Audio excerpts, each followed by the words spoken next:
And you just heard, we do record these meetings.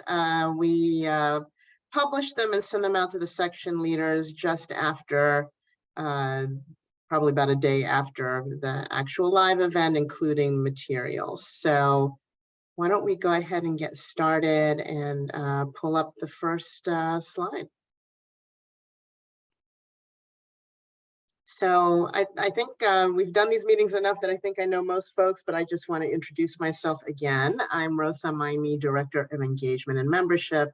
And among the things that I oversee is the team that deals with section leader support, thus this call. So it's great to see you. We do, as a reminder, we do these calls at the end of every month, but the cadence is different with different times, different days.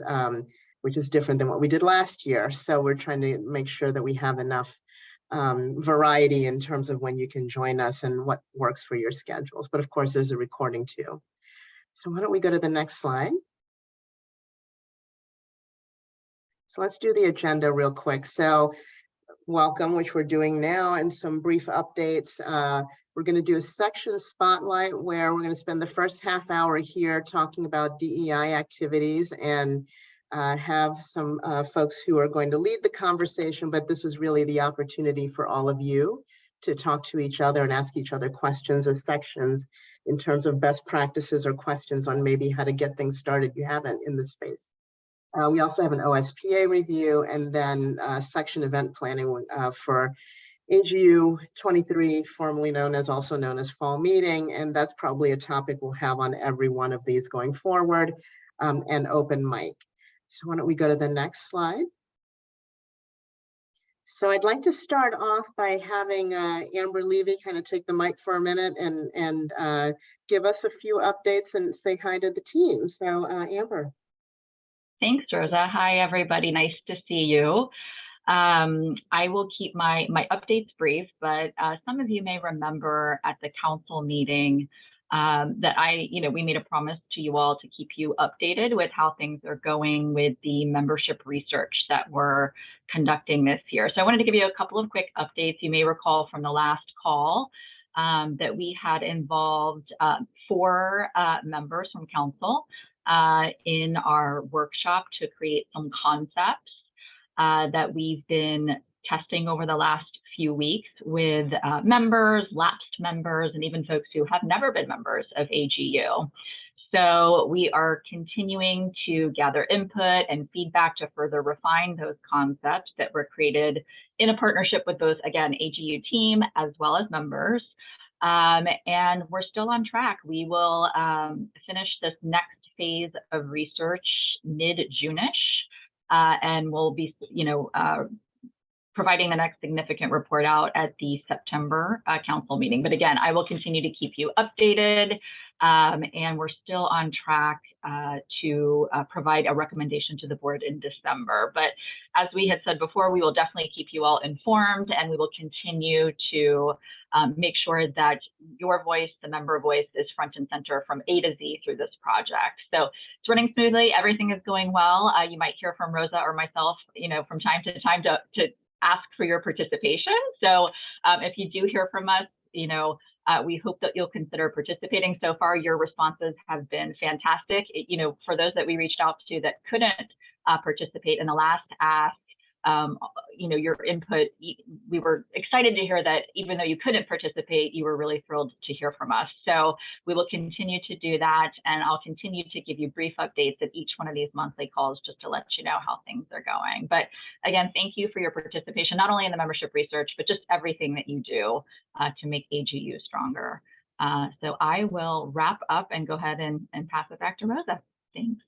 Thank you so much, Amber. Really exciting stuff happening with the membership research. And I know a lot of you, or some of you on the call, have been already participants, and we've had folks interview you, whether you're staff. I see some staff here, as well as section leaders. So yes, I want to add my thanks for that. So some really quick updates to before we get into the meat of this. I think we talked about this in the last call, but we are, if you haven't already, been scheduling one-on-one section meeting planning calls. So this is regarding fall meetings. So Also on this call, we've got Greg and Josh, who I think many of you know very well by now, as you've either been scheduled for a meeting or you've had a meeting with them. And this is really the opportunity to start planning early on what you need for your section programming at fall meeting, particularly the pieces that my team oversees. So we want to make sure that we have consistent communication through the process all the way through San Francisco when we see each other in person. So if you haven't set up that meeting yet, please get in touch with Greg or Josh, and we'll get that figured out. Also, and you'll hear about this later, associated with this, we sent out a AGU section event planning form where you all as section leaders get to tell us what is it that you plan to do in terms of different events, your the luncheons, the gatherings, the breakfast, that kind of thing. So hopefully you're doing those one-on-one calls so that you're better informed to fill out that form. But we do need the forms by May 26th, because that gets into other kind of a domino effect with other deadlines that Suzanne from our meetings team is going to talk about on the back end of this call. Section committee rosters are past due. Hopefully you've given us your information on who you're going to have for section committees. As you know, we're 2 weeks out away from the honors nomination submission process, and we're now doing staff reviews of those nominations, and then they go to committees. Believe it or not, there's some committees that are still not fully staffed in order to start doing their part. So if you haven't given us that information, we really would love to hear from you, because it's coming soon to do the nomination reviews. Also, section financials. You get them 3 times a year as a section leader. In case you're new to this, you'll probably get them in the next week or so. And they will have your section financials for the year end 2022. And we'll also have a primer associated, kind of a cover sheet with each of your financials, helping you kind of remember how to interpret the information. Remember, we did some onboarding calls with sections in the beginning of the year where we had folks from finance kind of walk you through it. But I know it's kind of hard to kind of keep all of the information in your head. So some of that is repeated from those onboardings. So those are some quick updates. Let's go to our discussion piece though. So just as I mentioned in our last call, every call we're going to do a section spotlight. So this time we want to talk about section activities in diversity inclusion. We will bring someone or someones from a section to kind of tee things up and talk about what they're doing in any particular space. This month, again, it's DEI, but we want this to be the part of the meeting where you all talk to each other and talk about what you do, learn from each other, connect with each other. And then very quickly, I did get a note from one of you earlier this morning wanting me to clarify what is the difference between this meeting and some of the other meetings that AGU has. Like there's a leadership meeting that you all go to. This one is really for section leaders, and you can invite others from your section, depending on the agenda. We do that all the time because there may be someone in your section that may be, in this case, interested in DEI. That's why we send the agenda. Greg sent, or Josh sends the agenda out like around a week before, so you can kind of figure who you may want to have on the calls. But really, this is these meetings are meant for section leaders to talk to each other and for staff to kind of give you some tools and resources and guidance and answer your questions around kind of the operational day-to-day stuff that you do, whether if it's around budgeting or meetings, DEI, outreach. We'll probably do something with our communications team. I've been talking to them, in the coming months. So it really is your time to kind of figure how can we kind of help you do your daily jobs as a section leader on top of your other daily job, which is not that, but that's what I would say this meeting is about. Those leadership meetings include section leaders, but basically it's council, some committee member chairs, board members, and a few others. And that's where you get kind of a whole hour that talks about a specific topic, and may or may not be as operational in nature as this one. So, we hope that the things combined, and also you all go to council meetings, all of these meetings kind of help in some way. So I'm going to stop there. And why don't we go to the first slide. So we've got a couple of folks on, but mainly I want to hand it over to Zoe, and I'm going to mispronounce your last name. I hope not. Cannavas? Yes, that's correct. Great. Who's with hydrology and is one of the members of their DEI committee. And she's going to talk a little bit about what it is that they do. We also have Vincent Tong, who's on the committee for the education section, who's going to jump in, and Margaret Frazier, who's DEI staff, who a lot of you know, and hope that the three of them can kind of get some conversation going, but we want all of you to talk, raise your hands, put stuff in the chat. So Zoe, I'm going to turn it over to you. Great. Thank you, Rosa. Hello, everyone. My name is Zoe Cannavas. I am a fifth-year PhD candidate at the University of California, Davis. I should be finishing this summer. At least I'm walking in June, so that's something. And as Rosa said, I am a member of the Justice, Equity, Diversity, and Inclusion Committee for the Hydrology section, also known as Hydro Jedi. And one thing that I want to really drive home is that the purpose of our committee is to bring the hydrology section members and leaders together to make actionable change towards a more equitable, diverse, inclusive, and just community. Now, I'd like to talk a little bit about the history of our committee. In the next slide, I'm showing that in October of 2020 is when the first white paper was published. This was done in combination with some folks from student leaders as well as leaders within the hydrology section.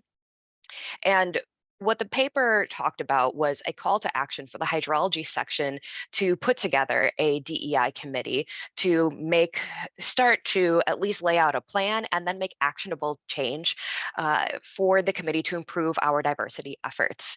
So in October of 2020 is when this call first went out from both section leadership and student leaders. And the following October, the Hydro Jedi committee was officially formed. This last December, we published our strategic plan. This was very influenced from that original white paper that laid out a series of short-term goals, long-term goals, and really was just adapted for the changing times that we are constantly in. In January of 2023, so very recently, we formed a set of 3 committees that are designed to address those goals that we laid out. Now, looking to the future in this next academic year, we're looking to follow through on all of those goals that we set out by distributing tasks amongst the wonderful folks that we have. Yes, so with that, want to do an overview of the accomplishments that we've had so far. So firstly, we have had group founding, which was a big effort in and of itself to form a technical committee, and the continued recruitment of interested folks from throughout the hydrology section to be a part of this committee. Also, the strategic plan was fully published, and we received feedback from the community. We're still processing this community feedback, and we'll be offering a revision, an updated strategic plan by the end of this year.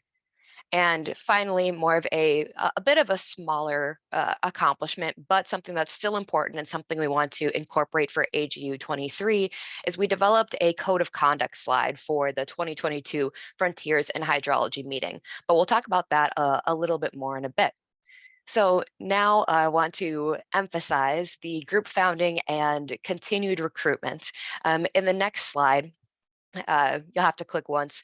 I'm just showing all of the members that are currently a part of the Jedi committee. This is not an exhaustive list, but this just happens to be everyone that is participating this year, and it also was a convenient number of people to fit on one slide.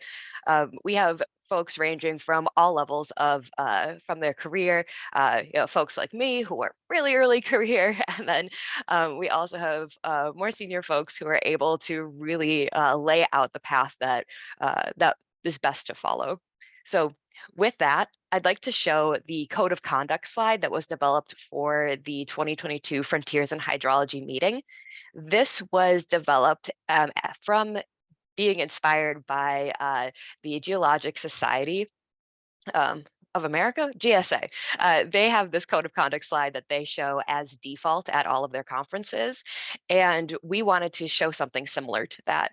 So something I want to bring up with this larger group is one of our initiatives this year is to have the default background at AGU 23 be a code of conduct slide similar to this.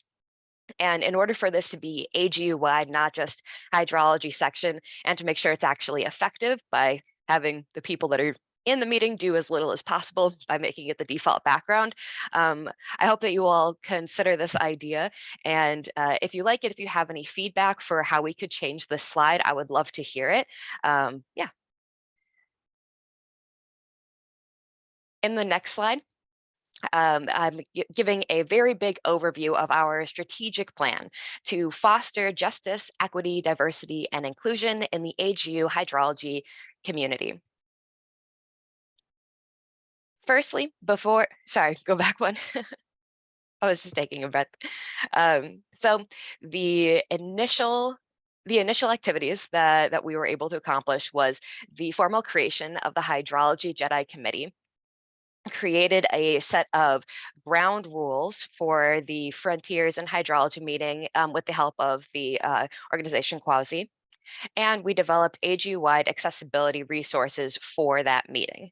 Now, looking forward to the next year, we are looking to develop a hydrology social for first-time attendees, generate more visibility for Jedi advocates at the meeting, identify allies more easily, and start to develop a more cohesive Jedi-based community at the fall meeting.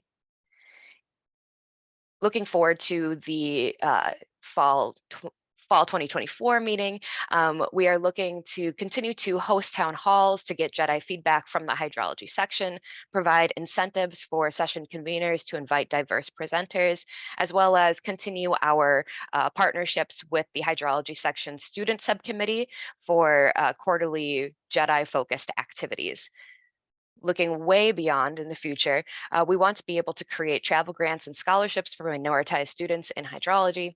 We want to dedicate funding for capacity building for marginalized group, and we want to develop year-round activities and opportunities for section-wide Jedi involvement, something that is long-standing. These things repeat every year. It's not quite so DEI or not DIY put together each year. And so from this strategic plan, we formed 3 committees, the first being the Fall Meeting and Short-Term Goals Committee. The purpose of this committee is to focus on creating change within AGU with a particular focus on fall meeting activities, emergent issues, and short-term progress. As I mentioned, we laid out a total of 11 short-term goals in our strategic plan, and a lot of them are pretty doable. It just takes time, energy, and focus to accomplish those tasks. And so we put together a task force to kind of check each of those off and really start making some change. The 3 major categories that our goals fall under are the fall meeting, wanting to make the fall meeting more inclusive, provide resources to both get involved in the fall meeting, improving access to the fall meeting, as well as making the experience of attending this really large conference a bit more comfortable for folks, especially if it's their first time or first time in a while being at the fall meeting. The second is distribution. So distribution of resources. We are not the first people to do Jedi work, and we want to be sure that we can highlight the work that's already been done, amplify the voices that have really laid the groundwork in this field, and be sure that we can get those resources in the hands of hydrology section members as easily as possible. And finally, we want to improve engagement. This would be particularly for marginalized communities, as well as K through 12 students and teachers' involvement in STEM, just kind of developing a more diverse pipeline and eventually leading to further retention in the geosciences. If you would click again, I'm just highlighting the folks that are currently on this committee.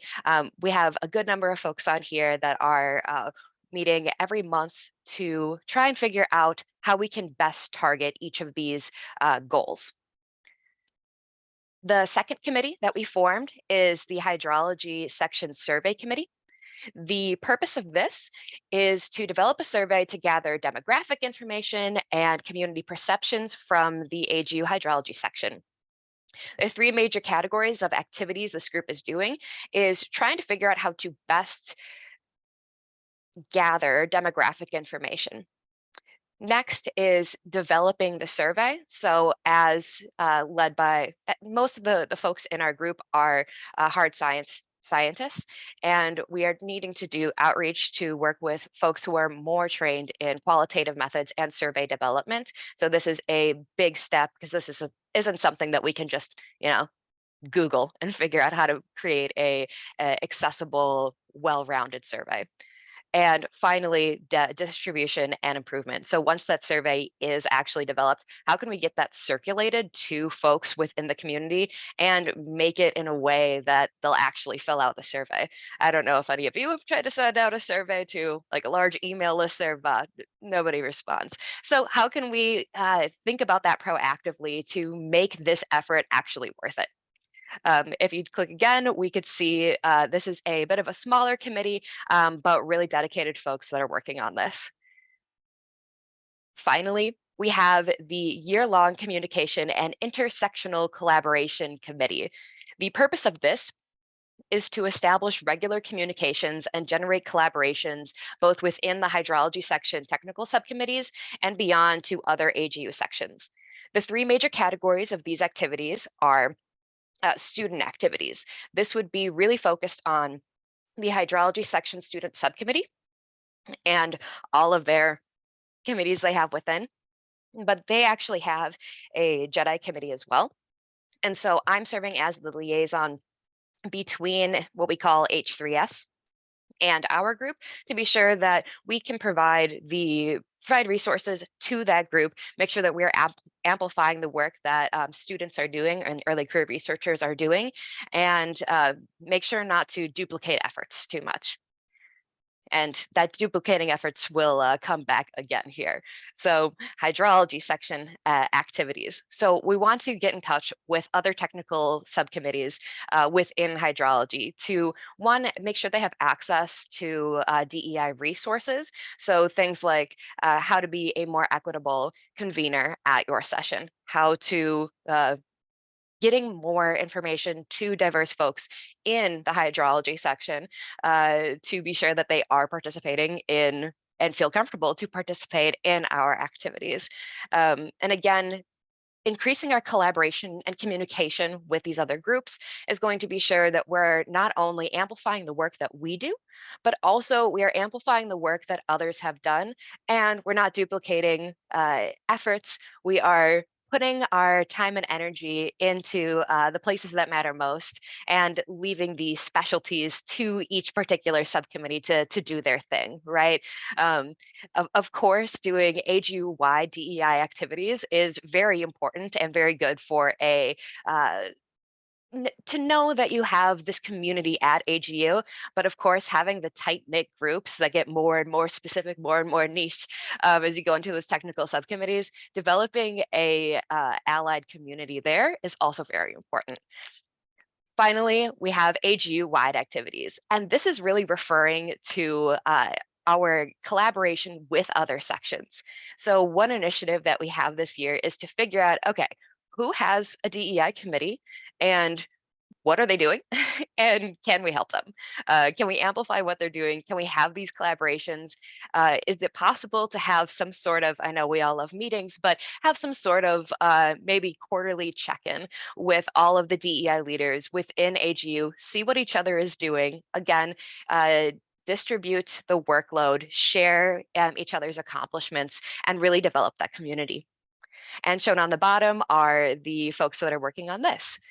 And as you'll notice, I am one of these people. So if you are if you know of leaders in DEI within your section, please let me know. I'm going to drop a link to this sheet that I developed. So on the sheet, we have basically the section name, if they do in fact have a DEI committee, and then points of contact for each of those committees. And if the information is wrong, please correct it or maybe add more people. This is a living document. Feel free to edit it. It's just developed from stuff I could find on the internet, so it might not be the most accurate. But with that, that was a very quick, very brief introduction to what we are doing in the Hydra Jedi Committee. And I look forward to any questions, comments, or suggestions that you have for us.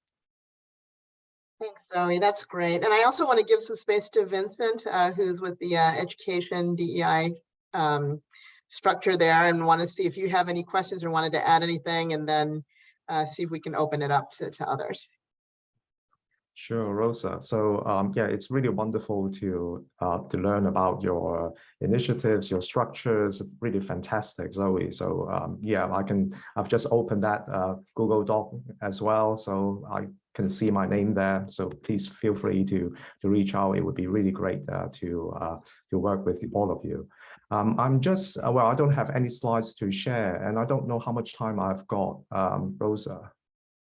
Just, just a few minutes, Okay. 3, 4, yeah. That's perfect. Yeah. Well, I haven't got any slides, but I do have a web page to share. So that's on Connect. I hope that you can follow the link in the chat box and to see the sort of work that we have been doing, or at least the sort of things that I mean, on the web page, it's a really it's a new one, and I do really encourage you to have a visit to our section web page, and there's a new video there as well. But let's focus on the DEI work. I was the education section secretary until last year, so I was on one of these calls before, so it's really good to see colleagues here, and I can see like Tanya is here as well. So please feel free to jump in if I haven't got everything right.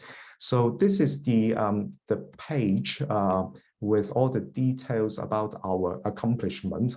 Well, the things that we have done. I can't see the page. It's all I see is still the previous. Yeah, I've just Kimberly, I've just asked my team to share it, so it's okay. coming. It's coming. So maybe Vincent, it's helpful for you to know that. Yeah, it's coming. Okay, so no, can people see it? Oh, all right. Okay, that's really great.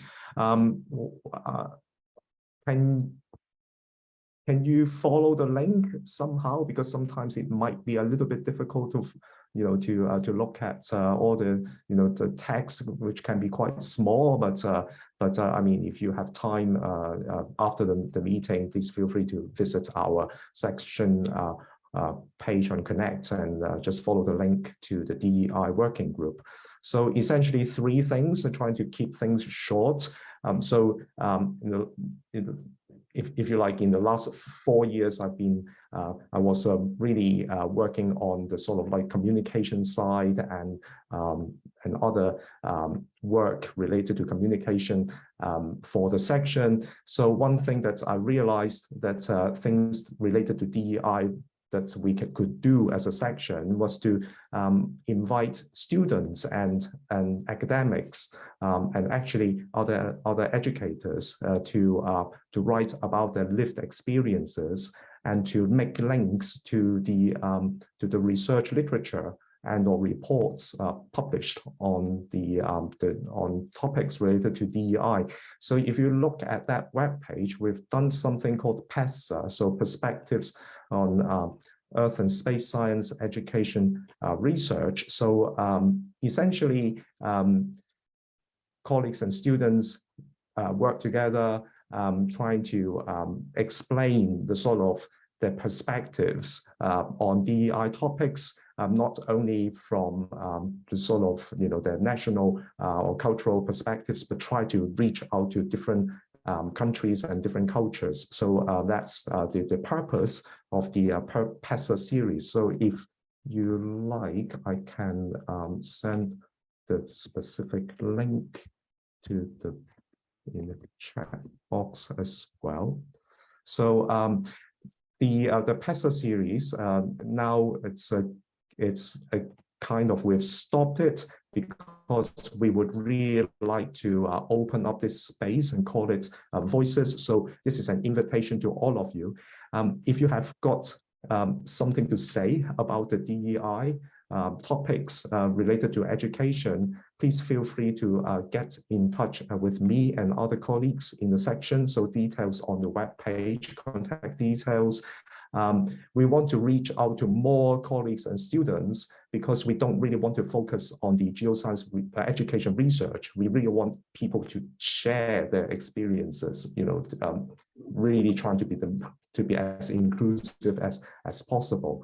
So we are keen to develop this, and please feel free to get in touch, and we will feature your work on our website, and maybe to make links to yours as well, and we can distribute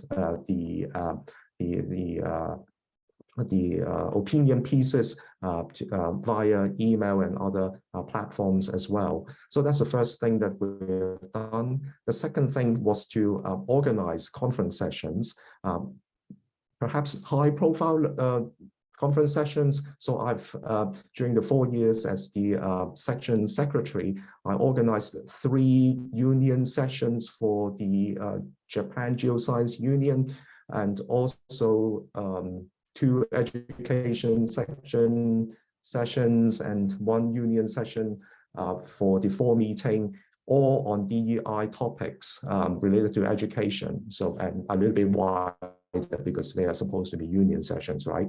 So really hope that we will continue to do this. And there's actually one coming up next month in Japan. So, please do get in touch with us if you are interested in collaborating, in reaching out to more communities. And the current topic that we are investigating is knowledge co-creation and DEI. So in the last 4 meetings in December, we looked at indigenous communities and other marginalized communities and engaging with them in knowledge co-creation. So this is another topic that's another piece of work that we're doing. The final one is just to really to mention on our section web page on Connect, is that there is a link to a piece that we developed with a lot of other colleagues. So we are only part of it, the AGO education section, and Tanya, who is on the call, was part of it as well, and Kristen, the current president, was also involved in it, and other colleagues and students. So it's called the ICON. What does it stand for? It stands for Integrated, Coordinated, Open Science and Networked Model. So that was, let me just share the link. So we have worked with a lot of different colleagues and students to develop some principles on DEI related topics, particularly on education, obviously. So we would like to take this further as a framework, as something that we can build on. So conferences, opinion pieces, and a framework. So 3 things. Maybe we can work together on all 3 fronts. Thank you. Thank you, Vincent. We really appreciate all of that great information. And I do want to, before we look in the chat, it looks like there's some great conversation already with you guys connecting. That's what this meeting is meant to be for. As I'm looking through to see if there are any questions, Margaret, do you want to come on and introduce yourself and see if you have anything you want to add as we look and see if there are any other comments? Yes, absolutely. Can we just go on to like the gallery? Thank Sure. you. There you That go. was magical. Yes. I'm not sure who did that, but thank you. So hi, everyone. It's really great to see a lot of you again since the AGU Council meeting. For those of you I have not met yet, I'm Margaret Frazier. I'm Director of Diversity, Equity, and Inclusion at AGU. I love the ideas that Zoe and Vincent presented, the ideas, the implementation. Thank you so much. If you need any help, please reach out. as an FYI, so last year I presented at one of these meetings regarding coordination among the section's DEI working groups. If you prefer more member-centered approach, like the one that Zoe presented, that is perfectly fine. We are here to support you and just make sure that things are accessible, inclusive, ethical, and also legal. So just reach out if you've got any questions. I do have one topic that I would like to tell you about right now, and then I'll follow up with an email after this meeting. So in March of this year, our DEI department received a message from one of AGU section's DEI working groups. And this team indicated their wish to conduct a survey of sexual harassment in their section. And the AGU DEI team, we met with these co-leads of the working groups.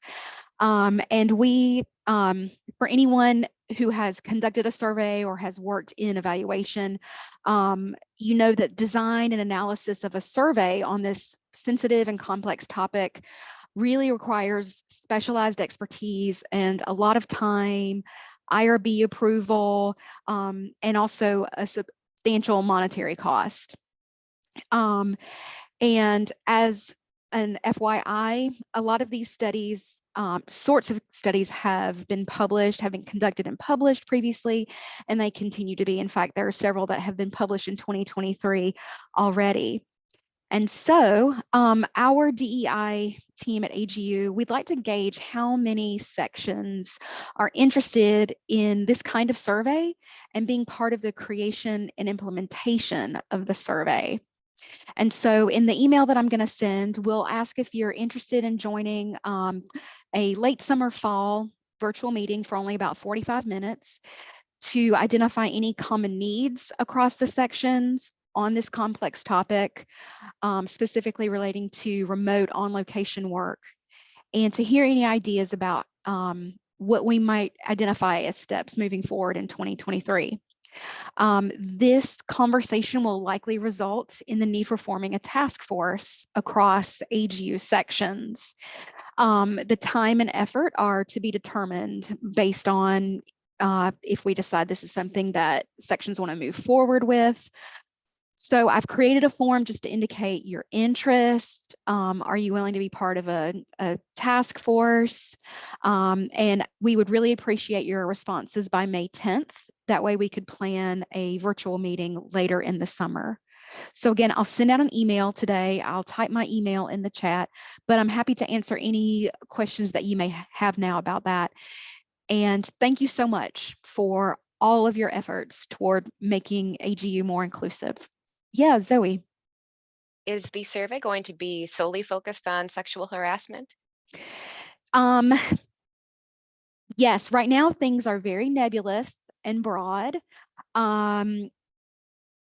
So that would be one of the questions if you wanted to come to the meeting in late summer, early fall to present. If it focuses on other aspects, like who doesn't report, why folks don't report, it becomes bigger and bigger and more costly. Yeah, Kimberly. Yeah. Oh, my mic was on all along, sorry. So there's a different survey that our section ran on climate, on the climate in terms of DEIJ and related. And we got really, we were concerned at two ends, one about some of the similar issues as the survey that you're talking about, just and some of the issues that were raised by oh shoot, I've already forgotten her name, the person who gave the first Zoe. Yeah, Zoe, sorry, Zoe. But we were concerned with the same things. At the same time, our community really wanted such a survey. There were a number of especially early career members who wanted that, and people who are working with me to put together a DEI committee who wanted that as kind of a kickoff. Okay, so that was too long, sorry. But the main thing that I want to say is AGU thinking about helping to support sections with that also, or are we kind of on our own for that. And, you know, when I say that, I also, again, want to acknowledge Hannah and Rosa really helped us get, we wanted to anonymize that.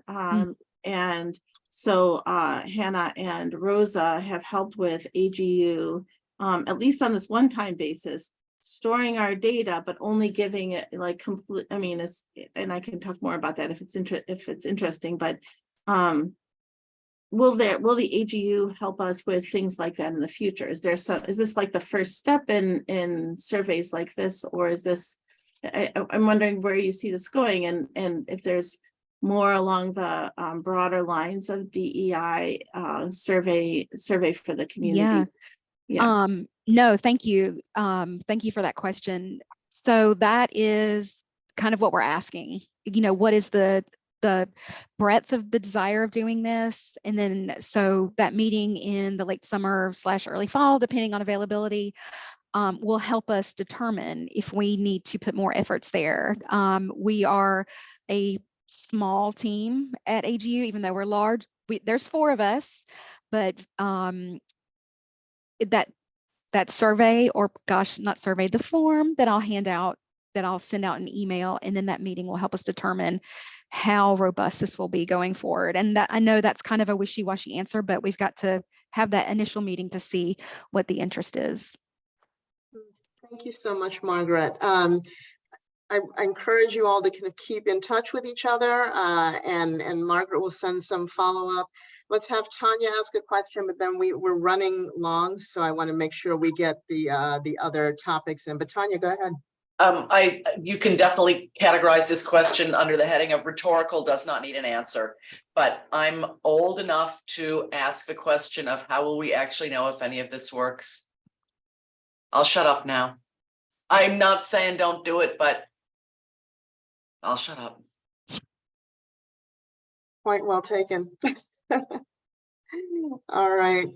Thanks, you guys. I really appreciate it. So I'm going to ask our next couple of folks to maybe shorten their presentations, and we'll have some time at the end for folks to ask questions, and even maybe stay 15 minutes later for those, you know, I'm willing to stay, others may want to. Next we've got Ricky and Eric from our learning team at AGU. We're going to give an update on OSPA. So Ricky, I think you're up. Yep, I'll kick things off, Rosa. Okay, hey everyone, Eric Hankin. I'm the Assistant Director for Career and Student Programs with AGU. Apologize for my voice, allergies, head cold, and I hope you can't hear the bandsaw in the room next to me. I've got construction going on, so I apologize if you can. Joining me today is my colleague, Ricky Anderson, who is the Program Manager for Student Programs and Grants, and the her primary program manager, or the program manager for OSPA. So we're going to be talking through results from the OSPA survey, the program at large in 2022, as well as what's coming down the pike, and having some discussion about some broader challenges and benefits of the program itself too. If you go to the next slide, and then before I pass it over to you, Ricky, I want to kick this off by saying we actually saw a lot of success with the 2022 program. We'll get into that data, but many more students, how much higher percentage had judges assigned, received feedback, and that is due to the amazing work of our section leaders, our section coordinators, liaisons, and our judges. So we know that fall meeting is a crazy time, that there are a number of challenges with this program, and we thank you for all of your hard work to really make this program much more successful than it had been in the previous couple of years. Ricky, over to you. Yeah, thanks so much, Eric. So I'm going to go over a brief analysis of the OSPA 2022 program using the following data sources. We have the post-program surveys that went out to students and evaluators, AGU's member database, and the OSPA platform. And on each slide, we'll note the source of data. First, we'll look at OSPA 2022 by the program numbers. Last year, we had 2,207 student presentations and 142 winners, 2,300 evaluators, and 4,801 evaluations submitted. So a good sized program. A few key items I wanted to look at are, as Eric said, last year we had 97% of our presentations assigned a judge, and 94% of all students received feedback, which is up from previous years and I also want to say thank you to our volunteer evaluators for this program. We know it's, a good amount of work, so we are very appreciative of your contributions. We looked at potential biases in the winners, and we did find presenters who gave oral presentations, in-person presentations, and are from the US are overrepresented. And finally, student motivation. We found that 80% of our students say their main motivation for participating is to receive feedback, which is up from 70% in 2021. So student feedback rates. As we mentioned, 94% of our students last year received at least one evaluation, which is up almost 20% from the year before in 2021. 5% of our students received at least one evaluation. Next, we'll look at potential biases in the winner. So first, by presentation type. On the left here, we can see the data from all presenters, and you'll notice that talks represent a smaller percentage of overall student presentations at 34%. On the right, we see the winner pool, and we see that talks represent 50% of our winners. So if you give a talk, you're more likely to win an OSPA. Similarly, we compared attendance type. And we found that in-person presenters are more likely to win than virtual presenters. And then finally, we looked at location. And we found that presenters that were located in the US are more likely to win an OSPA than presenters not located in the US. So when looking at these biases in the winner pool, we thought we'd also look at the demographics of the evaluator pool to see if they may be related to the biases we see in the winners. And we did find that 89% of our evaluators attended in person, which may account for more in-person presenters winning. Similarly, 80% of our evaluators are US based, which may contribute to more US presenters winning. One way to potentially reduce the biases we see in the winner pool may be to work on diversifying our evaluator pool. Next, we'll get into the survey results. So the surveys ran for 2 weeks. We had a survey and an evaluator survey, and we received about 11% of response from both of those surveys. First, we'll look at the student survey, and we asked our students why they participate in OSPA. 80% of our students report their main motivation is to receive feedback, not necessarily to win, which, as I said, is up from 70% the year before, so more students are looking for that feedback piece. We also looked at program satisfaction, and we found that 73% of our participants found the program somewhat or extremely beneficial, while 27% were neutral or did not find the program beneficial. We then broke up the presenter types and compared international to US presenters, and we found that 79% of our international presenters found OSPA beneficial compared to 65% of US presenters. So more of our international presenters found the program beneficial. Similarly, we compared the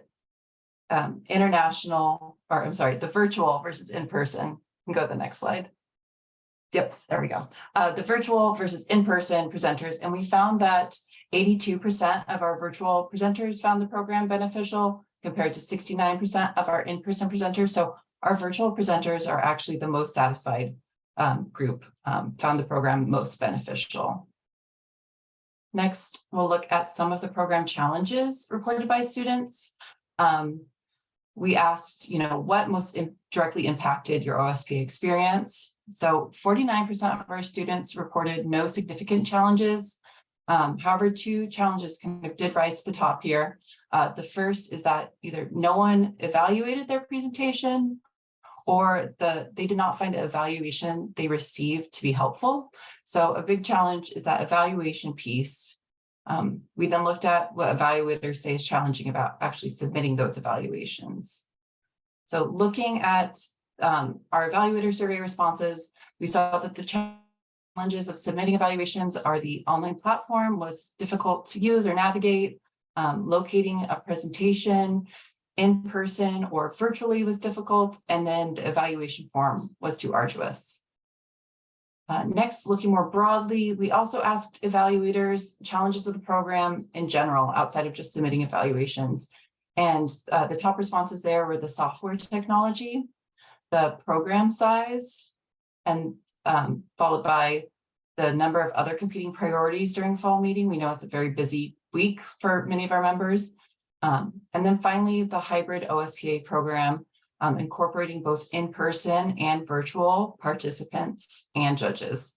So that's it for the data portion. I'll turn it back over to Eric to discuss more of our known challenges with this program and what's next for OSPA. Thanks so much.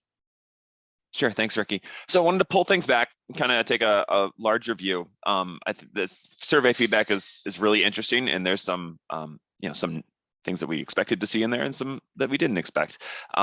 Especially, I think it's interesting the virtual participation satisfaction rate and kind of how that is a little flip from what we see from the attendee feedback about fall meeting overall in terms of virtual participation.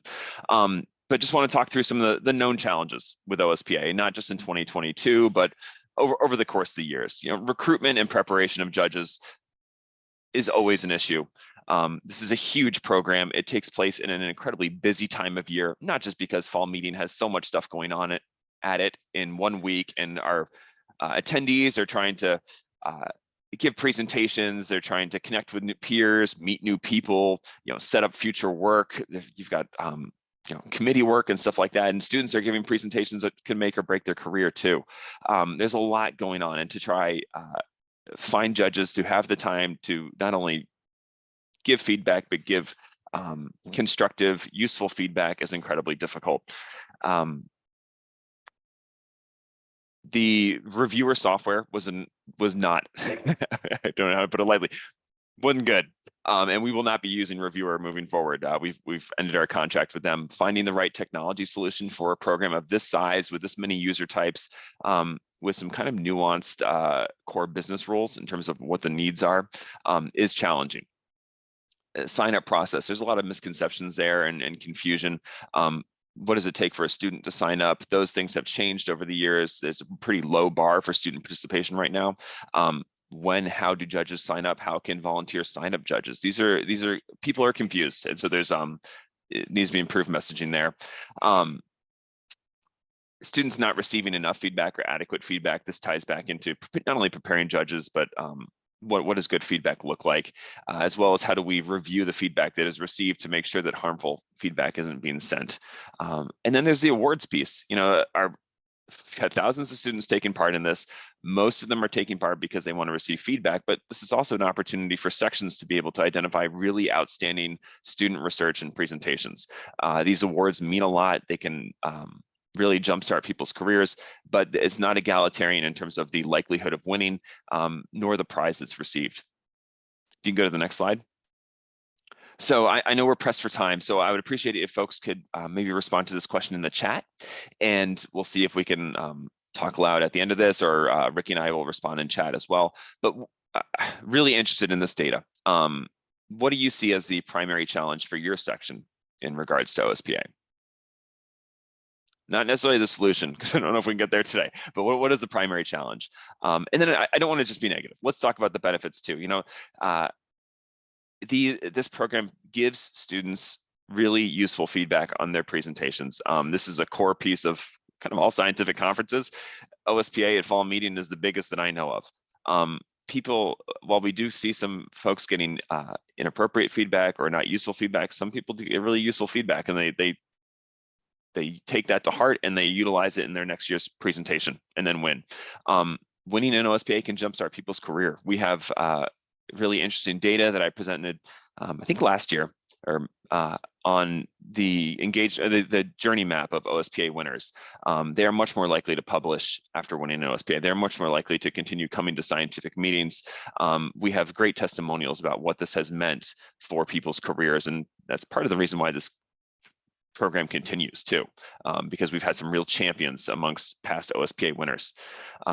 It's also a great way for volunteers to give back to their community. We know this from the survey results that we receive from judges and other volunteers, that they want to help out students.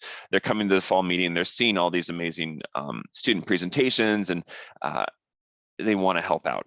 And they may have seen how much it was useful for them too in the past. And just on the virtual side, OSPA is a way for virtual presenters right now to know that their presentations were seen and evaluated, which they may not be getting otherwise in some of these virtual sessions. If you go to the next slide. So just what's next? We are going through a revamp process for 2023, looking at, we have an RFP out or soon to be out for a new software. Time is critical here. We had hoped to get this out earlier. So we're not looking at a major change. We're also going to have a new OSPA advisory committee. It is still forming. A couple of people are on this call. We are having trouble, I'll be honest, finding students who have the time, students in early careers who have the time to be able to participate in the committee. If you have students in your sections who you think may be really good here, please have them either send them to Ricky and I at ospa@agu.org, and we'll reach out to them. But we're looking for some folks to talk through kind of what are the needs on the student end of OSPA, how can we improve the evaluation form and the judge process, and what are students really looking to get out of this. Also looking at one of the primary things this committee is going to be working on is training for evaluators. So some topics include norming, some anti-bias and cultural awareness training, how to give effective constructive feedback, looking at a standardized rubric. There are some other evaluation rubrics out there amongst the sections. This can be confusing for judges when they're getting directions from AGU that say one thing and then from their section say another thing. So looking at an improved standardized evaluation rubric. You can go to the next slide. So that's it for us. I don't know, Rosa, how we are on time. We're at the hour, so I guess we'll just be responding over chat because certainly AGU 23, I don't think Suzanne can do that in 2 minutes. Though I may ask. So thanks, Ricky and Eric. Yeah, I would ask if you guys can kind of in the background communicate in the chat. Suzanne, maybe you could take a couple of minutes and do the highlights, and then I'm glad to have us stay on, whoever can and wants to, for maybe a few minutes, 15 minutes or so, to have more discussion. So Suzanne, do you want to take a couple of minutes with the highlights? Yeah, hi everyone. I'm Suzanne Davison, Director of Meetings. I just want to quickly give you an overview of what is to come for AGU 23 fall meeting. Our theme this year is Wide Open Science. That's making science openly available, accessible, and reusable for everyone. The location, again, is San Francisco. The dates are December 11th through the 15th. Mark your calendars. We will be at the Moscone Center. Many of you have been to that facility. We're in all three buildings, west and north and south. And again, north and south are connected. West is outside, but we will have oral sessions in both locations. We will have over 50 hotel locations. Our headquarter hotels are going to be San Francisco Marriott Marquis, as well as the Intercontinental San Francisco. We have meeting space there for ancillary groups to reserve throughout the week. And then just to give you an update on the session proposal submissions, we received 1,205, which is in comparison really between the 2017 and 2018. We're very excited to see these numbers. We have 54 union sessions as well. And the program committee has a new schedule, scientific program schedule. Just to quickly, I won't go through this, but we will begin at 8:30 a.m. For oral sessions, and they will, scientific program will end at 6:30, but oral sessions are going to be, they will end at 5:30. Each day, and then you have the online poster viewing and dedicated poster hour going till 6:30. We are also bringing back the e-lightning theater and sessions that will return, and they're not going to be in the hybrid format. But the overall program, oral sessions, plenaries, named lectures, they will all be hybrid. Next slide. These are quick milestone deadlines for you guys to mark your calendar. They include deadlines for the scientific program. They include registration and housing opening and early bird registration deadline, as well as a reminder for your AGU section event planning form that's due May 26th. I know I just went through that really quick. But if you have any questions, I believe Rosa will share the slides with you guys, so you'll have all this information as a reference. But I did that very quickly. Thank you, Suzanne. And you know, I've already said to Suzanne, she needs to be on every one of these monthly calls, so you will see her again. So talking about the meeting as we head to San Francisco. I know some folks probably need to go, and some of you have messaged me directly. I thank you for all that you do, and we really appreciate your being on these calls. And you hear me say this each call, but please let me know what topics you want us to talk about, particularly in a section-to-section basis. One of you, I think it was Kimberly, suggested the DEI discussion. So we took her up on it and pulled this together, and would really like to make this an important meeting for you to learn from each other, and as a stepping off point to connect more with each other, you know, outside of the meeting.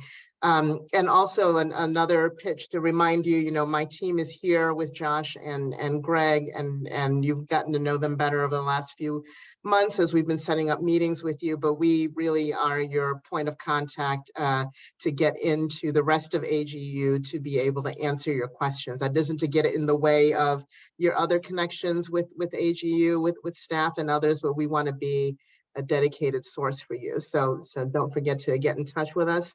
I'm going to stop here and see for anyone who wants to hang, if you got questions or want to keep talking, raise your hand. I'm trying to look at the chat real quick to see if there's anything. So let's see. Nicole has put in some information from our meetings team. Kimberly, thanks for your note. And Eric, you've put in some contact information. Anyone, yeah, and there's some feedback, Eric and Ricky, for you guys. So we can save the chat, Josh, for everyone. So I don't think I see anything, but anyone want to jump in and who's still here in chat? Glad to keep going for a little bit.